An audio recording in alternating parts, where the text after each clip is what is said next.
त्यांचे संबंध आले, नेहमी नेहमी त्यांचं भेटणं व्हायला लागलं आणि आपण बांगरे कुटुंबियाचा इतिहास जर बघितला तर तो खूप मोठा आहे. राजकीय क्षेत्रामध्ये त्यांचं मोठं काम होतं. त्यांचे आजोबा स्वर्गवासी गोपाळरावजी बांगरे हे या भागातले पहिले आमदार. नंतरच्या काळामध्ये 1962 ते 1980 मध्ये स्वर्गवासी यशवंतराव चव्हाण साहेबांबरोबर काम केलेले, तसंच आदरणीय पवार साहेबांवर काम केलेले स्वर्गवासी यशवंतरावजी बांगरे साहेब हे आमदारकी इथून त्यांनी केली. लोकांचं प्रतिनिधित्व त्यांनी केलं. लोकांचे प्रश्न सातत्याने ते मांडत होते. या भागामध्ये कुठलीही अडचण आली तरी आदरणीय पवार साहेबांबरोबर त्यांचा संपर्क असायचा, त्यांच्याबरोबर त्यांनी काम केलं होतं. तसंच यशवंतराव चव्हाण साहेबांच्या माध्यमातून सुद्धा आपल्याला या परिसरामध्ये काय विकास कामं करता येईल यासाठी त्यांनी प्रामाणिकपणे प्रयत्न केले. त्यांच्यानंतर अशोकरावांनी या भागातून लोकप्रतिनिधित्व व्हावं यासाठी प्रयत्न केले. पण जेव्हा केव्हा त्यांनी आमदारकीचा प्रयत्न केला, कधी 1000, कधी 1200, कधी 3000 अशा मताने त्यांचा दुर्दैवाने पराभव झाला. पराभव होण्याचं कारण हे आपल्या सर्वांना माहिती. जेव्हा इलेक्शन लागायचं तेव्हा अजून 2-3 जण उभी राहायची, मतामध्ये विभाजन व्हायचं आणि त्यामुळे दुर्दैवाने त्यांचा पराभव त्या ठिकाणी होत होता.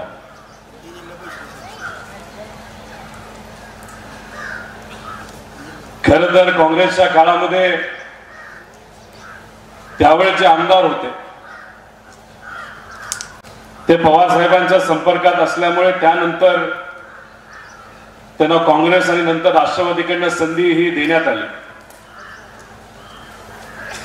आणि मग सातत्याने ते लढत होते. पण अशोकराव प्रामाणिकपणे लोकांच्या बाजूने, विविध पक्ष असले तरी लोकांच्या बाजूने ते प्रयत्न करत होते, लढत होते. जेव्हा केव्हा एखादं आंदोलन असेल त्या आंदोलनामध्ये ते सहभाग घेत होते.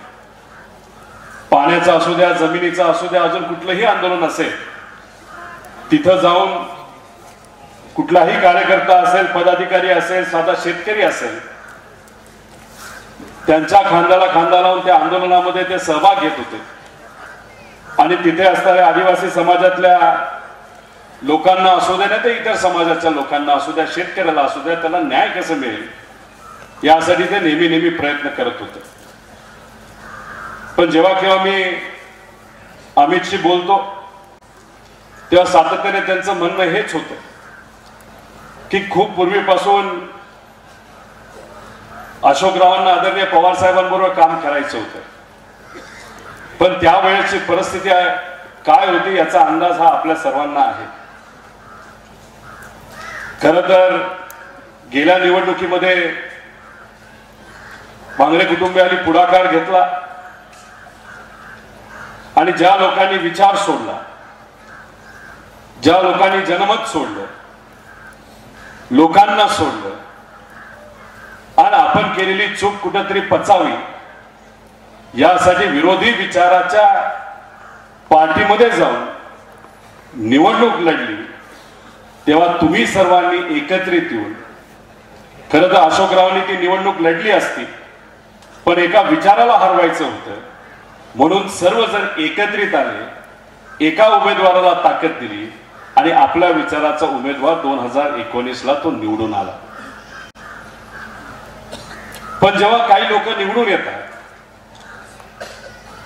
तेव्हा कदाचित ते स्वतःचाच विचार करतात का काय असं वाटतं. आणि मग तुम्ही सर्वजण एकत्रित येऊन एका उमेदवाराला निवडून दिलं. एक असा व्यक्ती जो आपल्या बरोबर अनेक वर्ष होता,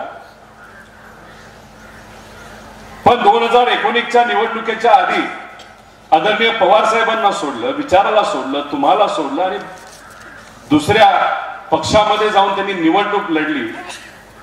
त्यांना लोकशाहीच्या माध्यमातून 2019ला आपण योग्य असा निर्णय तिथं दिलेला हा आम्ही सर्वांनी तिथं बघितला. पण होतं असं की काही लोक फक्त आपलाच विचार करतात. निवडून आल्यानंतर आत्ताच्या लोकप्रतिनिधी सुद्धा स्वतःचाच विचार करत ते सुद्धा एका अशा विचाराच्या बरोबर गेले जो विचार आदिवासी समाजाच्या विरोधातला विचार आहे, जो विचार कुठल्याही समाजाचा शेतकरी असू द्या, कष्टकरी असू द्या, युवा असू द्या, महिला असू द्या, विद्यार्थी असू द्या, त्याच्या विरोधातला विचार आहे. त्या विचाराबरोबर ते गेले आणि ही अशी परिस्थिती असताना सुद्धा आदरणीय पवार साहेबांबरोबर भक्कमपणे आपल्या या तालुक्यामध्ये जे कुठले कार्यकर्ते आणि जे प्रामाणिक लोक आहेत त्यांच्याबरोबर जर कोणी साथ दिली असेल तर ती अशोकरावजी बांगरे साहेबांनी तिथं दिली, अमितनी दिली, ताईंनी दिली आणि आपण सर्वांनी दिली. त्यासाठी पवार कुटुंबियाचा एक व्यक्ती म्हणून मी आपल्या सर्वांचं मनापासून आभार त्या ठिकाणी व्यक्त करतो. मगाचपासून काही लोकांची भाषणं मी ऐकतोय. भाषणं ऐकत असताना विचार करून निर्णय घ्या असं अनेक लोकांनी सांगितलं. खरं तर मला ते कळलं नाही, कारण का अमित रावांनी आणि ताईंनी आज जो निर्णय घेतलाय तो योग्यच आहे हे माझ्यासारख्याला तिथं वाटतं. आणि ज्या ज्या लोकांनी नाही तर ज्या ज्या लोकप्रतिनिधींनी लोकांना सोडलं, विचाराला सोडलं आणि स्वहिताचा विचार केला, आपल्या स्वाभिमानाला सोडलं, तर याच तालुक्याने तिथं दाखवून दिलं की विचार महत्वाचे आहेत, लोक महत्वाचे आहेत, स्वाभिमान महत्वाचा आहे. आणि ज्या ज्या लोकांनी विचाराला गद्दारी केली, इथं असणाऱ्या लोकांनी त्यांना नाकारलं, हे 2019ला हे दाखवून दिलं. आणि मला विश्वास आहे की 2024ला सुद्धा आपण सर्वजण ते दाखवून द्या. आणि याच्यामध्ये खरं तर मध्ये मगाशी विवेकराव सुद्धा होते, त्यांनी सुद्धा भाषणामध्ये असंच काहीतरी म्हणले की योग्य असा निर्णय घ्या. ते आज इथं असते, आत्ता इथं स्टेजवर असते तर त्या विवेकराव कोल्हेंना सुद्धा मी म्हणलो असतो की तुम्ही सुद्धा योग्य असा निर्णय तिथं घ्या. काय हरकत नाही, ते नाहीत पण तो निरोप आपण त्यांना तिथं द्या. कारण का आज या भागातले अनेक प्रश्न आहेत. आता मगाशी अनेक लोकांनी तो मुद्दा मांडला, पांडुरंगरावांनी मांडला, अमितराव आम्ही नाश्ता करत असताना त्यांनी तिथं मांडला, आधी मांडला की इथं मुंबईचं जे अंतर आहे ते जर अंतर या तालुक्याचं कमी केलं, मधून जर रोड आपण करू शकलं तर इथं असणाऱ्या युवांना खूप मोठ्या प्रमाणात संधी ही तिथं मिळू शकते. लोक इथं आल्यानंतर जमीन तर तुमचीच आहे, जमिनीवर कोणी तिथं ताबा घेऊ शकत नाही हे आपल्या सर्वांना तिथं माहिती आहे. आणि इथं जेव्हा बाहेरची लोक येतील तेव्हा टुरिझमच्या पर्यटनाच्या माध्यमातून इथं असणाऱ्या युवांना खूप मोठी ताकद आणि खूप मोठी संधी मिळेल असा माझ्यासारख्याला सुद्धा विश्वास आहे. तर मी हा रोड या इथून कसा होईल यासाठी आपल्या सर्वांनी येत्या काळामध्ये प्रयत्न हे करायचे. पण ते प्रयत्न करत असताना मी आपल्या सर्वांना विनंती करेन की तुम्ही भूमिपुत्र आहात, तुम्ही आदिवासी समाजाचे आहात. आदिवासी म्हणजे आधीपासून वास करणारे, म्हणजे या भूमीवर पूर्वीपासून जेव्हा केव्हा पृथ्वी बनली असेल त्या दिवसापासून तुम्ही इथले मालक आहात, तुम्ही इथले अधिकार तुमच्या सगळ्यांकडे आहेत. म्हणून आपल्या सर्वांना आदिवासी म्हणलं जातं. नजीकच्या काळामध्ये आपल्याला आदिवासी हा शब्द काही लोक बदलण्याचा प्रयत्न करत आहेत आणि वनवासी हा शब्द तिथं आणण्याचा प्रयत्न करत आहेत. माझं एकच आहे की इथं जेव्हा मोठ्या प्रमाणात पर्यटन वाढेल, बाहेरची लोक जेव्हा येतील त्यांना तुम्ही सेवा द्या, तिथं हॉटेल बांधा, दुकानं बांधा, जे काय करायचं करा, पण आपली जमीन बाहेरच्या लोकांना इथं देऊ नका असं माझ्यासारख्याला तिथं वाटतं. कारण का येत्या काळामध्ये खरं तर 2023ला एक कायदा बदललेला आपल्या सर्वांना माहिती आहे का नाही मला माहित नाही. जे अधिकार ग्रामपंचायतला होते की आपल्या जमिनीवर हक्क आणण्याचा, परिसरामध्ये विकास करायचा असेल सरकारला तर तुम्हाला विचारल्याशिवाय तो निर्णय त्यांना घेता येत नव्हता. पण केंद्र सरकारने तोच कायदा आता बदललेला आहे आणि अशा परिस्थितीमध्ये आपल्या सर्वांचा हक्क या जमिनीवरचा काढण्याचा प्रयत्न काही शक्तींचा चालला आहे. त्यामुळे आपण सर्वजण संघटित होण्याची जरूरत आहे, एकत्रित येण्याची जरूरत आहे. आणि मला असं वाटतं की आजच्या काळामध्ये जगात काय चाललंय, भारतात काय चाललंय, महाराष्ट्रामध्ये काय चाललंय, या परिसरामध्ये काय चाललंय हे आत्ताचे अमितराव जे माझे मित्र आहेत त्यांना खूप योग्य पद्धतीने माहिती आहे. त्यामुळे असा एक कार्यकर्ता येत्या काळामध्ये या परिसराला न्याय देण्यासाठी खूप मनापासून प्रयत्न करेल असं मित्र म्हणून माझ्यासारख्याला त्या ठिकाणी वाटतं. त्यामुळे आपण सर्वजण सुद्धा त्यांना ताकद द्यावी अशी विनंती या ठिकाणी आपल्या सर्वांच्या वतीने करतो. आणि मगाशी बोलत असताना एका वक्त्याने खरं तर बोललं की आताच्या काळामध्ये आदरणीय पवार साहेबांचं वय 83 आणि त्यांना सुद्धा माहित नाही की राजकारणामध्ये काय चालतं. खरं तर ज्या वक्त्याने हे वक्तव्य केलं मला असं वाटतं की ज्यांना आदरणीय पवार साहेबच कळले नाही त्यांना राजकारणच कळलं नाही. कदाचित राजकीय क्षेत्रामधला त्यांचा अनुभव कमी असेल असं मला तरी वाटतं. कारण का साहेबांना काय राजकारणात आज चाललंय, लोकांच्या मनामध्ये काय चाललंय हे माहीत आहे. आणि जे लोक आज विचाराला सोडून स्वहितासाठी दुसऱ्या बाजूला जाऊन बसलेले, पवार साहेबांनी कुठेही प्रयत्न केला नाही की त्यांना परत आणण्याचा.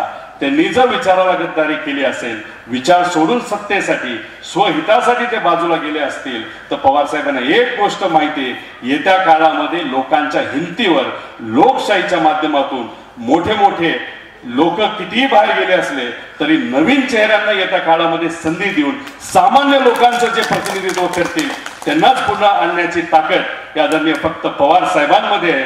आणि ते येत्या काळामध्ये झालेलं आपल्या सर्वांना दिसेल एवढंच या ठिकाणी आपल्या सर्वांना सांगतो. आणि या कुटुंबाचे आणि आमचे संबंध हे फार पूर्वीपासून आहे, ते असेच पुढे राहतील असा विश्वास माझ्यासारख्याला वाटतो. आणि जाता जाता एवढंच तुम्हाला सर्वांना सांगतो की जे लोक संघर्ष करतात त्यांना खऱ्या अर्थाने संघर्षाची किंमत असते. तुम्ही सर्वजण आपापल्या जीवनामध्ये संघर्ष करतात. दुधाचे भाव पडले, शेतकरी संघर्ष करतोय. आज जर आपण बघितलं चुकीच्या बियाणं इथं दिल्यामुळे भात शेती अडचणीत आली, शेतकरी संघर्ष करतोय. युवांना हाताला काम नाही, युवा संघर्ष करतोय, महिला संघर्ष करतायत. आरोग्य व्यवस्था या भागातली योग्य नाही, कांद्याची परिस्थिती काय. त्यामुळे तुम्ही सर्वजण संघर्ष करत आहात. आपापल्या जीवनामध्ये जो संघर्ष तुम्ही सर्वजण करत आहात तो खूप मोठा संघर्ष आहे. आम्ही सुद्धा एक युवा संघर्ष यात्रा काढली होती. 800 किलोमीटर चाललो. तुमच्यासारख्या अनेक नागरिकांना आम्ही भेटलो, त्यांच्या अडचणी आम्ही समजून घेतल्या. पण ह्या अडचणी समजून घेतल्यानंतर जेव्हा आम्ही सरकारकडे ह्या अडचणी घेऊन गेलो तेव्हा त्यांना त्या अडचणीची काही किंमत नव्हती. अशोकरावांनी संघर्ष केलाय म्हणजे तुमचं प्रतिनिधित्व केलंय. संघर्ष करणं हे तसं सोपं नसतं, बाजू बदलणं हे सोपं असतं. पण एकदा इलेक्शन लढल्यानंतर आणि हारल्यानंतर काही काही लोक वर्ष 2 वर्ष 3 वर्ष दिसत सुद्धा नाही. माझ्या मतदारसंघामध्ये बघा 3 वर्ष माझ्या विरोधातला व्यक्ती गायब झाला होता, आता इलेक्शन आलं की समोर दिसायला लागला. पण अशोकरावने तसं केलं नाही, लोकात राहिले. जे काही इलेक्शन मध्ये वाद झाले असतील ते विसरून गेले. जे काय त्यांच्या ताकदीप्रमाणे जी काय मदत करता आली त्या लोकांना तिथं त्यांनी मदत केली. या संघर्षाची किंमत तुम्ही सर्वांनी मनामध्ये ठेवा. आणि या सरकारला आज संघर्ष कळत नसला आणि संघर्षाची भूमिका घेणाऱ्या लोकांवर ज्या काही कारवाई होतात त्या होऊ द्या. त्या कारवाईला आम्ही कुणी घाबरत नाही. आणि कारवाई केली म्हणून विचारायला सोडलं पाहिजे हे आमच्या लहानपणी आम्हाला कुणी शिकवलेलं नाही. आणि आमची जी शिकवण आहे ती संघर्षाची शिकवण आहे आणि तीच शिकवण घेऊन आम्ही पुढे लढणार आहोत. अनेक लोकांना असं वाटलं की आजच्या कार्यक्रमात कदाचित आम्ही येणार नाही, कारण का नुकतंच तुम्ही टीव्हीवर बघितलं आमच्यावर काय काय झालेलं आहे. काही झालं पण नाती जपण्यासाठी, आपल्या मित्रासाठी आणि तुमच्या सर्वांसाठी या परिसरामध्ये येऊन आपल्या सर्वांची संवाद मला साधता यावा आणि अशोकरावांना त्या ठिकाणी मला आदरांजली देता यावी त्यासाठी मी येणारच होतो. आणि मी आज इथं आलो कारण का मी मराठी माणूस आहे. मराठी माणसं ही कोणाला घाबरत नाही, खास करून दिल्लीला घाबरत नाही. हे आपल्या सर्वांना येत्या काळामध्ये दाखवून द्यायचंय. एवढंच या ठिकाणी आपल्या सर्वांना सांगतो आणि थांबतो. जय हिंद, जय महाराष्ट्र. धन्यवाद दादा. लोकनेते अशोकरावजी भांगरे साहेबांना शिरूर लोकसभा मतदारसंघाचे लोकप्रिय खासदार डॉक्टर अमोलजी कोल्हे साहेब, विघ्नर सहकार साखर कारखान्याचे चेअरमन सत्यशील शेरकर यांचा शोक संदेश या ठिकाणी प्राप्त झालेला आहे. थोरात साहेबांना सांगू इच्छितो, 2019च्या साहेब परिवर्तनाच्या लढाईमध्ये आपण अत्यंत महत्वाची भूमिका पार पाडली. ती भूमिका पार पडत असताना तुम्ही अमित दादांना काय संदेश दिला, एकीच्या नाऱ्याचा संदेश तुम्ही दिला. तो शब्द अमित दादांनी पाळा आणि 2019ला या ठिकाणी परिवर्तन थोरात साहेबांच्या मार्गदर्शनाखाली या ठिकाणी या तालुक्यातील तमाम मायबाप जनतेने केलं.